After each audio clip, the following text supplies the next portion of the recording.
ખૂબ સુંદર તમારી ઉપસ્થિતિમાં ખેડૂતોની વેદનાને વાચા આપવા માટે, તમે સહકાર આપવા માટે અને ખેડૂત આક્રોશ યાત્રા કે જે સોમનાથથી નીકળી છે અને સોમનાથથી દ્વારકા જવાની છે, એના ભાગરૂપે આજે લીમડા ગામના પાદરમાં તમારી વચ્ચે આ યાત્રા આવી છે. એના ભવ્ય અને ઉમળકાભેર સ્વાગત માટે તમે સૌ અહીંયા પધાર્યા છો, એ બદલ સૌ પ્રથમ તો હું આપ સૌને અભિનંદન આપું છું.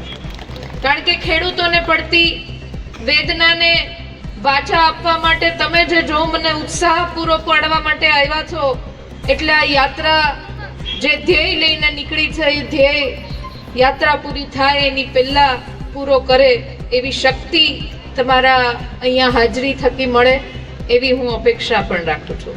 અહીંયા મંચ ઉપર ઉપસ્થિત અહીંયા આવીને એમની વાત કે એમનું નામ કે એમના વખાણ જેટલા કરીએ એનાથી પણ વધારે તમે જાણતા હોય એટલે ફક્ત રાજ્યસભાના સાંસદ માનનીય શક્તિસિંહ ગોહિલ સાહેબ એટલું જ કહીશ.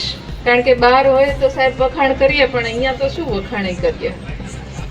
સાથે ઉપસ્થિત મંચ ઉપર ભાવનગર જિલ્લા કોંગ્રેસ સમિતિના પ્રમુખ ભાઈ શ્રી પ્રવીણભાઈ રાઠોડ, બોટાદ જિલ્લા કોંગ્રેસ સમિતિના પ્રમુખ ભાઈ શ્રી હિંમતભાઈ, ભાવનગર શહેર કોંગ્રેસ સમિતિના પ્રમુખ લાલભા, આખી યાત્રાને સોમનાથથી લઈને દ્વારકા સુધી સફળતાપૂર્વક પહોંચાડવાનું બીડું જેમણે લીધું છે એવા ત્રણેય આગેવાન શ્રીઓ માનનીય લાલજીભાઈ દેસાઈ, પાલભાઈ આંબલિયા, લલિતભાઈ વસોયા, અમિતભાઈ ઠુમર, મારી પહેલાના વક્તા બોલે એટલે શ્વાસ અમને ચડી જાય એવા અમરેલી જિલ્લા કોંગ્રેસ સમિતિના પ્રમુખ ભાઈ શ્રી પ્રતાપભાઈ દુધાત, કનુભાઈ બારૈયા, અહીંયા મંચસ્થ જેટલા આગેવાનો બેઠા છે બધાના નામ લઈ શકું એમ છું એવા બધા જ જિલ્લા પંચાયત વિરોધ પક્ષના નેતા બળદેવભાઈ સોલંકીથી લઈને બધા જ મંચસ્થ આગેવાનો, ગામના આગેવાનો, ભાવનગર જિલ્લા અને શહેર કોંગ્રેસ ઐતિહાસિક પેકેજ આપીને ખુશી વ્યક્ત કરો.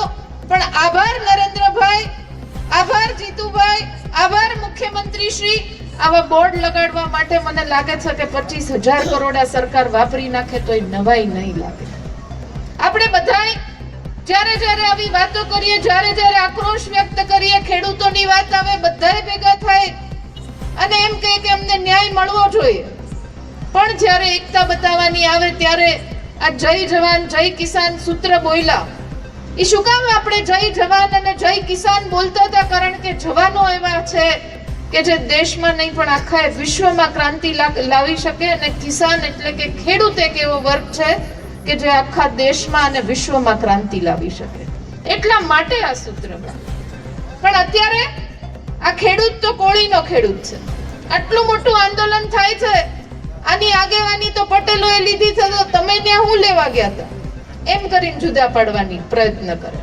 એ આંદોલન તો ભાવનગરથી જન્મ્યું હતું, આમાં અમરેલી વાળા ખેડૂતો હું કામ જોડાણા એમ કરીને તોડવાનો પ્રયત્ન કરે.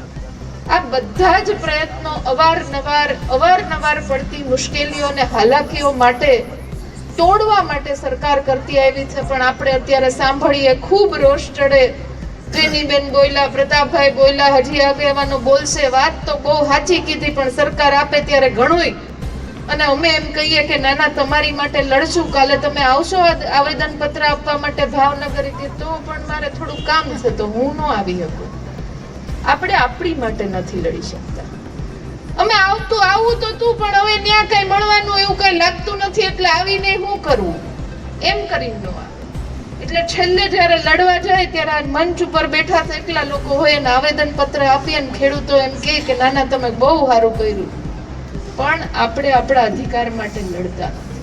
આ લડવું પડશે, અને આજે નહીં લડીએ તો કાલે આપણી પેઢી આવનારી લડવા માટે સક્ષમ નહીં રહે, સમર્થ નહીં રહે, અને વિશ્વાસ નહીં રહે કે અમે લડશું અને અમને કંઈક સરકાર આપશે. આવો કોઈ પણ પ્રકારનો વિશ્વાસ રાખવા માટે પણ પેઢી સમર્થ નહીં રહે. એટલે એને બતાવવા માટે પણ લડવું પડશે કે આપણો હક અને અધિકાર જો આપણને સરકાર આપવામાં ક્યાંક પાછી પડે તો એને છીનવવો પડે, અને છીનવવો કેવી રીતના એનો રસ્તો આપણે બતાવવો પડશે.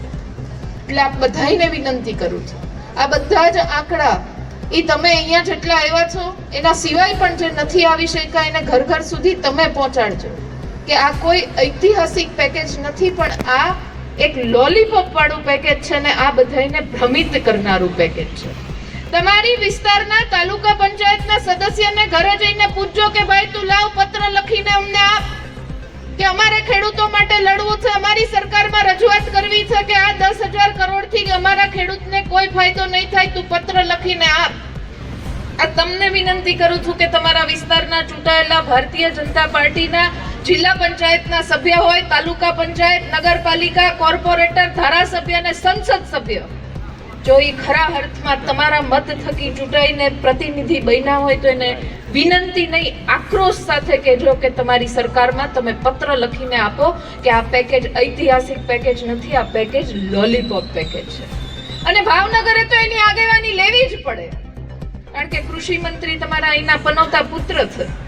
અને જો ઈ પોતે ભાવનગરની પીડા ન સમજતા હોય તો રાજ્યની પીડા તો કેમ સમજી શકે? એટલે તમે એના ઘરે જઈને ઢોલ વગાડીને કહેજો કે ભાઈ તમે ભાવનગરના પુત્ર છો તો પેલા ભાવનગરને ન્યાય આપો, ત્યારે તમે ગુજરાતના ખેડૂતોની વાત કરી શકો.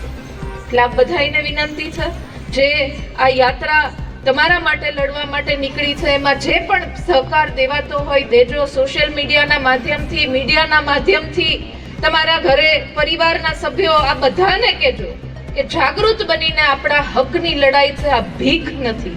સરકાર જે આપે છે એ ભીખ નથી આપી રહી, આપણા અધિકારનું આપણે માંગી રહ્યા છે. એટલા માટે એક પ્રબળ અવાજ, પ્રચંડ અવાજ સાથે બધાએ એક સાથે નીકળીને સંપૂર્ણ દેવા માફીની જાહેરાત ન થાય ત્યાં સુધી આ લડત જારી રાખવી પડશે એવી આશા સાથે આપ સૌનો ખૂબ હૃદયપૂર્વકનો ધન્યવાદ.